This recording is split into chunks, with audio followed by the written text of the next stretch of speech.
সপ্তাহের শুরুতে ফের উত্তপ্ত বিধানসভা। মুখ্যমন্ত্রীর মন্তব্য ঘিরে বিক্ষোভ বিজেপি বিধায়কদের। কেন্দ্রীয় বঞ্চনা নিয়ে মুখ্যমন্ত্রী বলার সময় বিক্ষোভের পর সাসপেন্ড মনোজ ওরাও। চরম সতর্কতা বিজেপি বিধায়ক শঙ্কর ঘোষকে। প্রতিবাদে ওয়াকআউট বিজেপি বিধায়কদের।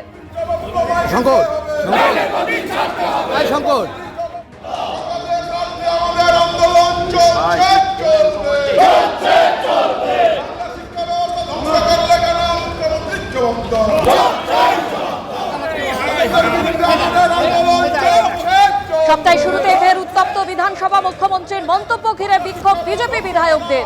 কেন্দ্রীয় বঞ্চনা নিয়ে মুখ্যমন্ত্রী বলার সময় বিক্ষোভের পর সাসপেন্ড মনোজ ওরাও। চরম সতর্কতা বিজেপি বিধায়ক শঙ্কর ঘোষকে। প্রতিবাদে ওয়াকআউট বিজেপি বিধায়কদের। ন্যায্য কিছু নিয়ে বলতে গেলেই সাসপেন্ড, এমনই অভিযোগ করছেন বিজেপির বিধায়করা।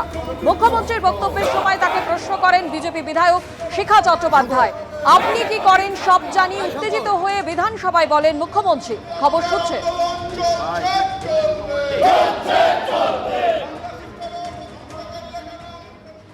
চাকরিহারা শিক্ষকরা যেভাবে রাস্তায় দাঁড়িয়ে এই সরকারের বিরুদ্ধে তারা আওয়াজ তুলেছেন, তাদের প্রতি সহমর্মিতা জানিয়ে এই শিক্ষা দুর্নীতির জন্য দায়ী রাজ্যের সরকার তথা মুখ্যমন্ত্রী সহ তৃণমূল কংগ্রেস, এই কথাকে সামনে রেখে আমরা এই মুলতুবি প্রস্তাব নিয়ে আসি। দুর্ভাগ্যবশত এই প্রস্তাব তোলার পরে স্পিকার সাহেবের আচরণ, গণতান্ত্রিক আচরণের বিরুদ্ধে আমরা যখন বিক্ষোভ দেখাই, যেভাবে আমাদের সহকর্মী বিধায়ক মনোজ ওরাও তাকে মার্শাল দিয়ে বের করে দেওয়া হলো, এটা গণতন্ত্রের পক্ষে একটা কালো দিন। আমরা সবাই জানি যে হাউস বিলংস টু অপোজিশন বলা হয়, সেই হাউসে স্পিকার সাহেব তিনি যে আচরণ করছেন সেটা মনে হচ্ছে house belongs to Trinamool Congress এবং এই হাউস পরিচালনা হয় কালীঘাট থেকে। আমরা তার প্রতিবাদ জানাচ্ছি। মুখ্যমন্ত্রীর মন্তব্য ঘিরে বিক্ষোভ বিজেপি বিধায়কদের। কেন্দ্রীয় বঞ্চনা নিয়ে মুখ্যমন্ত্রীর বলার সময় বিক্ষোভের পর সাসপেন্ড মনোজ ওরাও।